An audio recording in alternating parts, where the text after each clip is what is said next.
ବର୍ଷା ପାଗରେ ଗରମ ଗରମ ଜିଲାପି ଆଉ ପକୋଡ଼ି ଖାଇଲେ କେମିତି ନାଗିବ ଯେ ସମାନ ଏକା ବଢ଼ିଆ ନାଗିବାର। Hello friends, welcome back to my mini vlog. ବାବା ଚଇତିଛି କ'ଣ ହେଇ ଜୁଆଇଁ ପାରୁଛନ୍ତି ତାଙ୍କ ଶ୍ୱଶୁର ଘରକୁ ବୁଲିଯିବା ପାଇଁ। ହଁ ଆଜ୍ଞା, ଯେହେତୁ ସ୍ୱାମୀଙ୍କ ଡ୍ୟୁଟି ଅଫ୍ ଅଛି, ସ୍ୱାମୀଙ୍କର ଛୁଟି ଅଛି ମାନେ ଯୁଆଡ଼େ ହେଲେ ବୁଲିବା, ଖାଇ ପିଇକି ପୁରା ମଜାମସ୍ତି କରି ଆସିବା। ଲାଇଫ୍ଟା ପୁରା ଚିଙ୍ଗାଲାଲା ଆଉ।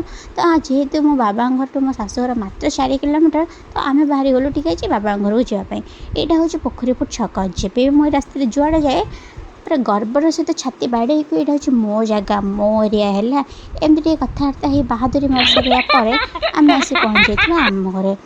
ଆଉ ଇଏ ହେଉଛନ୍ତି ମୋ ମା' ଆଉ ମୋ ସ୍ୱାମୀଙ୍କର ଶାଶୁ ମା'। ତ କଥାବାର୍ତ୍ତା ବାବା ବି ଆସି ପହଞ୍ଚିଥିଲେ। ଆଉ ଶ୍ୱଶୁର ଜ୍ୱାଇଁଙ୍କର ଯୋଡ଼ି ପୁରା ମସ୍ତ, ଏକ ନମ୍ବର। ତ ଆମେ ଯାହା ବି ଜଳଖିଆ ଆଣିଥିଲୁ ସେଇଟା ଦୁଇ ଜଣଙ୍କ ଖାଇବା ଏନ୍ଜୟ କରୁଥିଲେ। ତ ମୋତେ ବି ଡାକିଲେ। ମୁଁ କହିଲି ବାବା ଆଜି ଆଇଁଷ ବାରରେ ମୁଁ ପୁଣି ସାଧା ଖାଇବି, ନୋ ଚାନ୍ସ। ତ ବାବା ମୋ ପାଇଁ ଚିକେନ୍ ପକୋଡ଼ା ଆଣିଦେଇଥିଲେ। ତ ସେ ଶ୍ୱଶୁର ଜ୍ୱାଇଁ ଖାଇସାରିଲା ପରେ ମୁଁ ବି ମୋ ଭାଗଟା ଖାଇ ଦେଇଥିଲି। ଆଉ ଆମ ଘରେ ତ ବାବା ବୋଉଙ୍କୁ ଦେଖିଲେ ଆଉ କିଛି ଖାଇଲା ଭଳି ଲାଗୁଛି ନା? ହଁ, ମୋ ଭାଇ ବା ନାହିଁ, ସେ ଟ୍ୟୁସନ୍ ଯାଇଛି, ସେ ଆସିଲେ ତାଙ୍କୁ ବି ଦେଖେଇବାର ଅଛି। ତ ତା ଭିତରେ ବୋଉ ଟିକେ ବରା ଆଣିଦେଇଥିଲା କି ଜେଜେମାଙ୍କ ପାଇଁ ନେବା ପାଇଁ, ତ ସେ ବି ସେଟା ବି ଖାଇ ଦେଇଥିଲେ। ତ ମୁଁ ତାଙ୍କୁ କହୁଛି ଏଇଟା ହେଉଛି ଆମ ଘର, ଆମ ଖଟ ହେଲା। କହିଲେ ହଁ ହଁ ତମ ଘର, କିନ୍ତୁ ତତେ ଟିକେ ପଚାରୁନାହାନ୍ତି।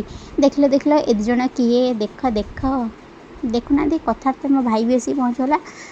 ମାନେ ମୋ ସ୍ୱାମୀଙ୍କର ଶଳା ଭିଣେଇଙ୍କର ଯୋଡ଼ି କୁହନି। ତ ଏତେ ସବୁ ଖାଇସାରିଲା ପରେ ଟିକେ ହଜମ କରିବାର ଅଛି ନା, ଟିକେ ଥଣ୍ଡାରେ ଜଲଜିରା ପକାଇ ଆରାମ, ଓ କି ଶାନ୍ତି। ତ ବୋଉର ଗୋଟେ ଶାଢ଼ୀ ବ୍ଲାଉଜ୍ ତିଆରି କରିବାର ଥିଲା, ସେ ମୋତେ ଦେଇଦେଇଥିଲା। ଏଠି କିଛି ବରା ଆଉ ରୁଟି ତରକାରୀ। ମୁଁ ଯେତେବେଳେ ତା ଘରକୁ ଯାଏ ଖାଲି କହିବ ଏଇଟା ନେବୁ ସେଟା ନେବୁ, କ'ଣ ନେବୁ। ସେ ଏତେ ଜିନିଷ ଦେଇଛି ଯେ କହିଲେ ବି ସରିବନି। ତାପରେ ବି କହିବ ମୋ ଝିଅକୁ ରୋଷେଇ କରିବାକୁ ପଡ଼ିବ, ତ ସେ ମୋ ପାଇଁ ରୁଟି ତରକାରୀ କିଣିକି ଦେଇଥାଏ।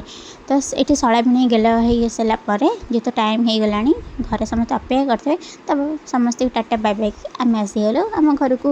ସତରେ ମୋ ବାବାଙ୍କ ପରେ ମୋ ଲାଇଫ୍ରେ ଯଦି ସ୍ପେଶାଲ୍ ମଣିଷ କିଏ ଥାଆନ୍ତି, ସେ ହେଉଛନ୍ତି ମୋ ସ୍ୱାମୀ, ଯାହାକୁ ପାଇଁ ମୁଁ ବହୁତ ଖୁସି। ଆଉ ସିଏ ନା ମୋ ଖୁସିରେ ସବୁବେଳେ ଖୁସି ହୁଅନ୍ତି। ତ ଯଦି ଭିଡ଼ିଓଟା ଭଲ ଲାଗିଥିବ ପ୍ଲିଜ୍ ଲାଇକ୍ କରିବା।